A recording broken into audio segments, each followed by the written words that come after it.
नमस्कार सर्वांना. सर नमस्कार.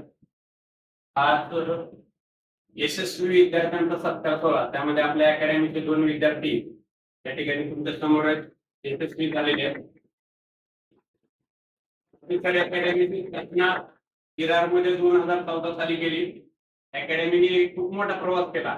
2014 ते 16 पर्यंत विरारमध्ये, 16 ते 20 पर्यंत बोरवली, त्याच्यानंतर लॉकडाऊन पडलं. लॉकडाऊनच्या नंतर वसई 2 वर्ष, आणि या ठिकाणी येऊन 11 महिने फक्त कल्याणमध्ये आपल्याला झालेले.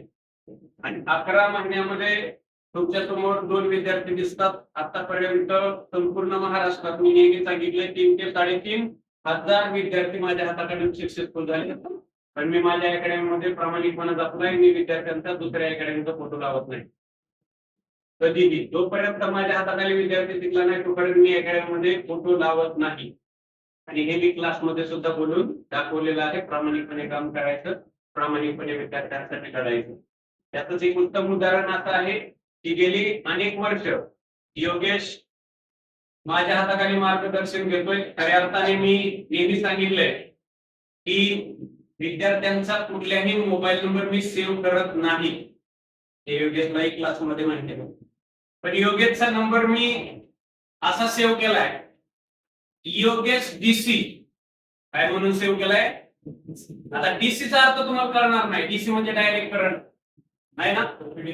डीसी म्हणजे नाही तर म्हणा डायरेक्ट करंट. ओके, तर योगेशची निवड ही काही दिवसात, मला अपेक्षा आहे बरं का, काही दिवसात तिथपर्यंत डेप्युटी कलेक्टर होणार आहे वर्ग. आणि डेप्युटी कलेक्टर नाही जरी झालं तरी कॅबिन मध्ये बसून योगेशने मला शब्द दिलाय, तर मी तुम्ही जे शिकवलं ते कानात अजून तसंच आहे. त्याच्यानंतर मला पुस्तकाची गरज भासली नाही. आणि त्याचं एक जातीवंत उदाहरण आहे की काल आपण युट्यूबला व्हिडिओ टाकलाय. 10 प्रश्न मेन्स मध्ये पडले. किती? 10. त्याच्यातले 6 प्रश्न मी ऍज इट इज शिकवलेले पडले विथ प्रूफ. बरोबर, राईट. हे 60 मार्क, 100 पैकी 60 मार्काचा सिलेबस पोरांना आयात असेल. हे विथ प्रूफ आहे व्हिडिओला, काही सांगायचं. आणि 17 मेला योगेशची दुसरी मेल्स आहे. आतापर्यंत त्या पोराने 4 ते 5 मेल दिल्या, 7 मेल दिल्या. प्रत्येक वेळी मेल दिला की सर काय करू, माझं सिलेक्शन थोडं जात आहे. पोराच्या पाठीवरून हात फिरवायचो, लढ, मी आहे, मी सुद्धा तुझ्या लेवल मधनं गेलोय. आणि त्या पोराने काल एमपीएससी क्लर्क म्हणून त्याची निवड झाली. जोरदार टाळ्या झाल्या.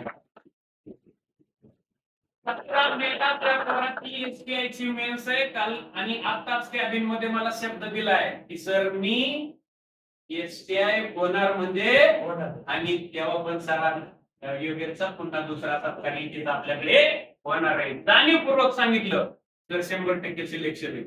परीक्षा कधी आहे? 17 मेला. बघा पोराचा अभ्यास कसा आहे. आता लायब्ररीत आला, फोन केल्यानंतर म्हटलं सर लायब्ररीत आहे. जेव्हा कधी फोन करेल तर लायब्ररीत आहे. आमचं पोरग योगेश इथं शिकताना सांगितलं ना लायब्ररीत जा, तर लायब्ररी कशी असते. जोपर्यंत तुम्ही लायब्ररीमध्ये जाणार नाही तोपर्यंत सिलेक्शन होणार नाही. लायब्ररी जरुरी आहे, तरी तुमचा अभ्यास होणार नाही. आणि म्हणून योगेशचं खूप खूप अभिनंदन. दुसरा आमचा विद्यार्थी आहे अगदी भरपूर म्हणजे पुरुषोत्तम. सरनेम तुमचं करणार ते 7 गुंडा. वर्ग तसा नाहीये, आडनाव लय डेंजर आहे 7 गुंडा. मी आज सहज विचारलं की तुझं सरनेम काय आहे. मला सार्थक म्हणला 7 गुंडा. मला विश्वासच बसना. आमच्या इकडे गुंडा ठीक होतं, पण हे 7 गुंडा म्हणजे 7 पोर घेऊन येते का काय. अशी एक अडचण होती. पण पोरग खूप मयाळू आहे. आडनाव नाही असू द्या. हे म्हणून कोणीतरी म्हटलंय नाम में क्या रखता है, आदमी अपने नाम से नहीं काम से पहचान. एपीजे अब्दुल कलामांचं नाव आलं असतं का रे. काम काय माणसाने केलं, चंद्र सूर्य तारे असेपर्यंत नाव होतं. असे कलाम साहेब म्हणून. आणि म्हणून पुरुषोत्तम सुद्धा खूप खूप अभिनंदन. याला माझं थोडं मार्गदर्शन कमी लागलंय, हे ऑनेस्टली सांगतो. त्याला मार्गदर्शन केलंय आमच्या तितीर सरांनी. तितीर सरांसाठी सुद्धा हे खरं आहे ते बोललंच पाहिजे आणि खरं आहे ते सांगितले सुद्धा पाहिजे. पुरुषोत्तमला माझं उत्तम मार्गदर्शन लागलं की तिने 1 महिना सुद्धा नसेल 15-20 दिवस पण जे काही दिले ते थोडंफार मी त्याला सुद्धा मार्गदर्शन दिले. दोघांचंही खूप खूप अभिनंदन. आणि आजच्या कार्यक्रमासाठी माझे मित्र सचिन भेडे सर हे सुद्धा या ठिकाणी आवर्जून सकाळी फोन केला तर या आपल्या मुलाचं सिलेक्शन झाले तर धावत पळत या ठिकाणी उपस्थित झाले. सरांचे खूप खूप आभार. जोरदार टाळ्या. मार्केटिंगच्या क्षेत्रासाठी मला प्रचंड खूप मोठा सपोर्ट आहे. त्यांच्यामुळे मी आज चांगल्या पद्धतीने उभा आहे आणि येणाऱ्या काळात खूप मोठं विद्यार्थ्यांना मार्गदर्शन त्यांच्यामुळे आमच्यामुळे शिक्षकांमुळे तुम्हाला मिळतंय. हे सुद्धा तुमचं भाग्य आहे. मी जास्त वेळ घेत नाही. मी यानंतर किती सर बोलेंगे 2 शब्द उसके बाद 3 का नंबर पण मी बोलेन. ठीक आहे. तर मी सुरुवातीला योगेशला विनंती करेन की जे काही तुला वाटतंय थोडंफार ते आमच्या मुलांना थोडं मार्गदर्शन कर. 2 शब्द. आजपर्यंत कधी काय असं पुढं भाषण करायची वेळ नाही आली. पण आता परत मी आग्रह केला बोलतो. तर नमस्कार विद्यार्थी मित्रांनो, मी योगेश कालोरे आणि माझं आता मात्र जॉईनिंग नियुक्ती झाली. तर विद्यार्थी मित्रांनो थोडं माझ्याबद्दल बोलतो मी. तर एक 2021 साली मी अभ्यासाला सुरुवात केली होती. अभ्यासाला सुरुवात केली तर आता प्रत्येक जण वाचतच पुस्तकं वगैरे मी वाचले. पण अपेक्षित असं हेच येत नव्हतं. मग आता काय करायचं म्हटलं की थोडं क्यू वगैरे वाचायचं असं चाललं होतं आणि अशात एक्झाम आली होती. मग मी पहिल्या अटेम्प्ट तसा कंबाईन एक्झाम दिली तात्पुरती. पण कंबाईन 2020 ला माझा पहिला अटेम्प्ट दिला मी. म्हणजे लॉकडाऊनमुळे एक्झाम बऱ्याचशा रखडल्या होत्या आणि मग त्यामुळे मग ती एक्झाम नंतर झाली 21 नंतर. आणि मग मी त्यानंतर अटेम्प्ट दिला आणि राहिली थोड्या मार्गाने. तर मग आम्हाला इतिहास शिकवायला तर खास करून आपले महावीर गिरीश होते. सरांचं म्हणजे आता इतिहास मी BA मधनं शिकल्यामुळे मला इतिहास नेहमीच आवडायचा. आणि इतिहास सर सर लाभले असे की म्हणजे पूर्ण वर्ग असा तुमचा सरांचा आवाज आहे. सरांचा आवाज इतका प्रचंड की शेवटच्या वाटावरचं पोरगं पण कळकळून हसायचं. सर म्हणायचे की तुम्हाला वर्गात झोप पण येणार नाही आणि प्रत्येक शब्द तुमच्या कानामध्ये घुमतील. आणि खरंच त्यांनी पाठ वगैरे करून घेतला आमच्याकडनं. आणि सरांचं खूप सहकार्य लाभलं. दुसरं एक सरांबद्दल एक इनिशिएटिव्ह सांगायचं म्हणजे आम्हाला सरांनी त्या काळात आधी बक्षिसं ठेवली होती. म्हणजे असं ₹100 वगैरे द्यायचे आणि एक 20 प्रश्न वगैरे काढून आणायचे. आता हे चालू आहे की नाही करा होतं त्यावेळी चालू. मग ते ₹100 असे पहिले आम्ही 4-5 पुस्तकं चाळायचो. सरांनी दिलेलं तर करायचो, पण ते ₹100 भेटतील. आता ₹100 त्यावेळी मोठी अमाउंट आजही नाहीये. पण ते सरांच्या हाताने भेटायचे. अजूनही ते मोठं सर माझ्याकडे आहे. आणि ते ₹100 वरचं धन वरचं ठेवले होते. ते सरांच्या हाताने भेटतं. तर असं सरांचं आमची हे होती. आता कालचे एकदम त्यांचं आलं.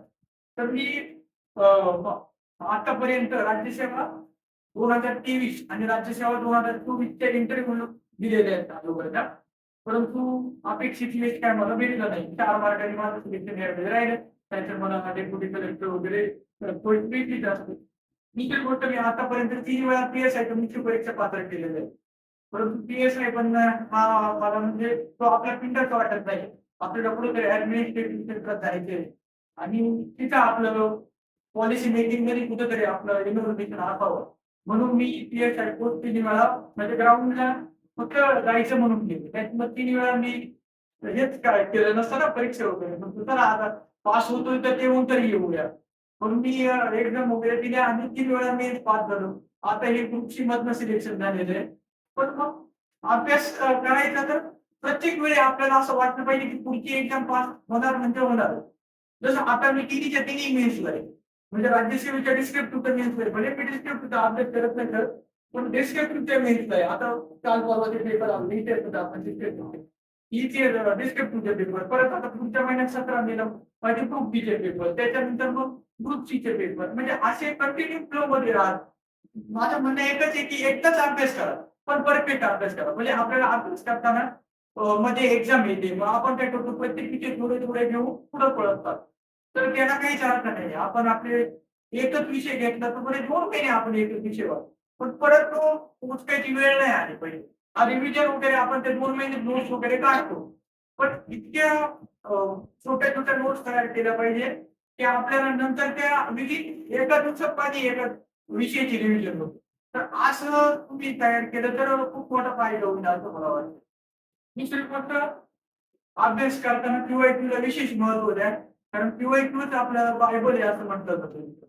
आणि ज्यांनी क्यूआयक्यू केले नाही त्याला दिशा कळत नाही, तो भरकटल्यासारखा असतोय.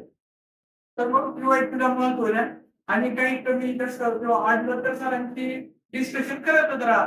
कारण मी आतापर्यंत इतके म्हणजे इंटरव्ह्यू वगैरे देऊन सुद्धा सरांना सारखं फोन करत होतो, सर माझे इतक्या मार्काने सिलेक्शन राहिलं, असं राहिलं, तसं राहिलं.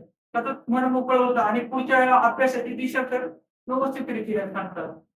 असलं तर बहुत कसं ते प्रयत्न असतात.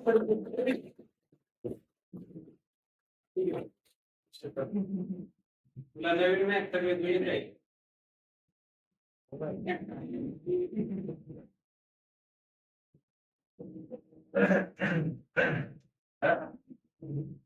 मी काय बोलू, मी तर बिलमधून बोलतोय, मी काय आता पण बोलतोय, काय टेन्शन नाही. तुझं सिलेक्शन कसं झालं, पुढे करतात काय मार्गदर्शन तुम्हाला मिळालं. तुला काय जे काय अनुभव आला चांगला वाईट तो विद्यार्थ्यांशी शेअर करायचा विदिन 2 मिनिटं आणि बोलायला पाहिजे, बोलायला एकदा शिकायचं.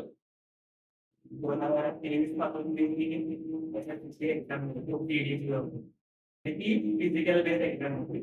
मला या बाकी एक्झाम बद्दल अगोदर काय माहिती नव्हती वगैरे मला म्हणजे फक्त तेच तेच तेच करायचं होतं वरती पण माझे आहेत म्हणजे माझं रिटर्न एक्झाम क्लिअर व्हायची फक्त फिजिकल मध्ये मी आउट व्हायचं नाही. मग नंतर ह्या गोष्टींबद्दल माहिती पडलं नाही. ठाण्यामध्ये क्लास लावला तेव्हा बाकी सगळ्या एकदम ट्राय करायला लागलो. थोड्या वेळ त्याची होते आपल्याला ते पण सोडून गेले मदत नाही.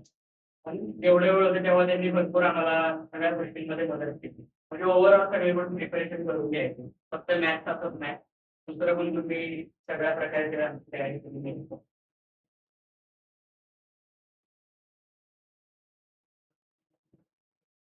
त्यानंतर संपला नंतर आपली सरांना कॉन्टॅक्ट केला तिथे आलो कॉम्प्युटर अकॅडमीमध्ये आणि सरांचं नाव भरपूर ऐकलं पाहिजे. एक तरी एकदा तिथं लेक्चर बसा बोलले तर हिस्ट्री तुम्हाला सर कशी शिकवतात बघा. आम्ही बघितलं सरांचं लेक्चर बसतो म्हणजे एवढं नॉलेज आज तरी कोणाकडे राहू नाही शकत एवढं पूर्ण पाठांतर वगैरे सगळं इतिहासाचं तर एकदम छानच शिकवतात मार्गदर्शन वगैरे खूप छान केलं सरांनी त्यासाठी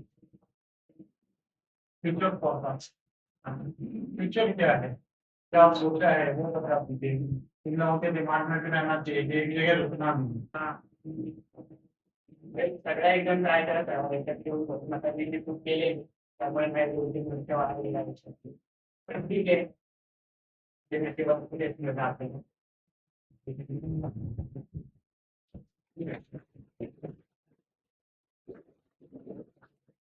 अभिनंदन सचिन पण बोलणार. नमस्कार. बघितलं आहे मी स्वतः एक मी राहण्याची त्या कारण ते एक प्रोग्राम आपण चालू करतोय. आता या दोघांना फक्त मी शिविका देतो आणि तुम्हाला पण शिविका देतो आणि यांचा स्पेशली एक मेला मी त्यांचा त्याचा पॅटर्न वगैरे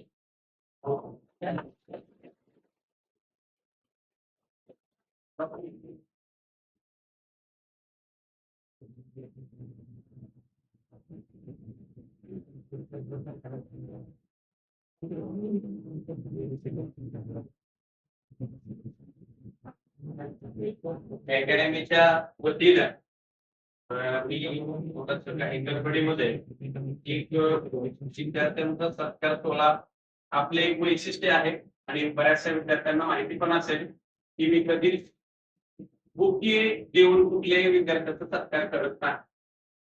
कदाचित तुम्हाला माहित नसेल पण मी क्लासमध्ये पण कुणालाही बुके वापरत नाही कारण ते खर्च वाया जातो.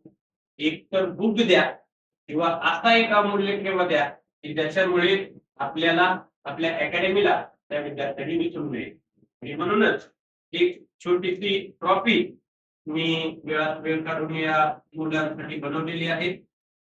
तर मी सचिन सरांना विनंती करेन की त्यांनी योग्य तिचा सन्मान घेऊन करावा.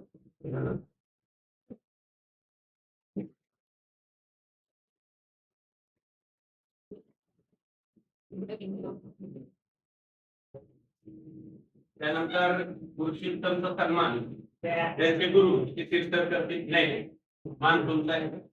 हे आहे.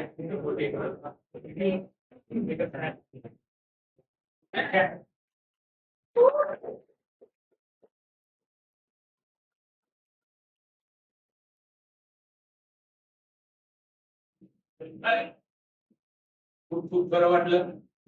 अशीच सुरुवात. 2 पाऊल तुम्ही कमी आहात इथून इथे बसायला, आणि ते 2 पावलं 2026 पर्यंत तुमच्याकडून पूर्ण होतील अशी अपेक्षा व्यक्त करतो. आणि आजचा कार्यक्रम संपला आता जाहीर करतो. त्यानंतर नाश्त्याची सोय केली. घरी नका घेऊन जाऊ, इथंच राहा. ओके.